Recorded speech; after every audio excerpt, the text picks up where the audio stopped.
চলুন আজকে জেনে নিই গারণ নদীর সম্পর্কে। গারণ নদী আমাদের শহরের একদম মাঝখান দিয়ে বয়ে চলেছে এবং বলতে পারেন শহরের প্রাণ। গারণ নদীর পাশেই আমাদের এই টুলুজ শহর অবস্থিত। আসলে পাশে না, গারণ নদী হচ্ছে টুলুজের একদম হৃদয়ের মাঝখান দিয়েই বয়ে চলেছে। গারো নদী হচ্ছে সাউথ ইস্ট ফ্রান্স থেকে নর্দার্ন স্পেন পর্যন্ত বয়ে চলে এবং সেটা বয়ে চলে যায় হচ্ছে আটলান্টিক মহাসাগরে এবং সেটা লেন্থ হচ্ছে প্রায় 602 কিলোমিটার এবং ফ্রান্সের বড় বড় শহরগুলোর মাঝখান দিয়ে এই নদী বয়ে চলেছে।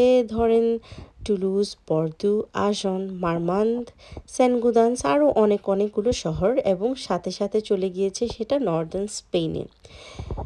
আর এই গারো নদীর ফলে 1177 সালে, 1220 সালে, 1804 সালে, 1810 সালে আরও অনেকগুলো সালে এই গারো নদীর ফলে অনেক বন্যা হতো এবং এই গারো নদী আসলে ব্যবহৃত হতো ট্রেডের জন্য। এখানেই যত লেনদেন ছিল সব কিছু করা হতো এবং এই জায়গাটা কিন্তু তার জন্যে খুবই ফেমাস।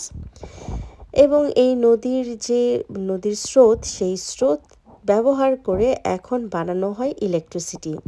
এই গারো নদীটা খুব ইন্টারেস্টিং না? এখানে আগে সব নৌকোগুলো বাঁধা থাকতো এবং এই নৌকো দিয়ে আসতো হচ্ছে এই শহরের যত জিনিসপত্র, মালসামাল সব কিছু।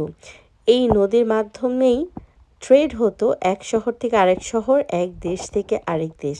তাই এই গারো নদী কিন্তু ফ্রান্সের জন্য অনেক ফেমাস একটা নদী। শুধু ফ্রান্স না, ফ্রান্স স্পেনের অনেক ফেমাস একটা নদী। এবং আমাদের শহরের এই মাঝখান দিয়ে এই অপরূপ সুন্দর এই নদীটি বয়ে চলেছে এবং আমি যেটা আপনাদেরকে প্রত্যেক দিনই আমার বিভিন্ন ব্লগে দেখিয়ে থাকি। তো কেমন লাগলো আজকে আমার এই গারো নদী সম্পর্কে জানতে পেরে? আশা করছি আগামী এপিসোডে আপনাদেরকে দেখাবো আমাদের টুলুজেরই আরেকটা কোনো জায়গা নিয়ে আবারও হাজির হয়ে যাব।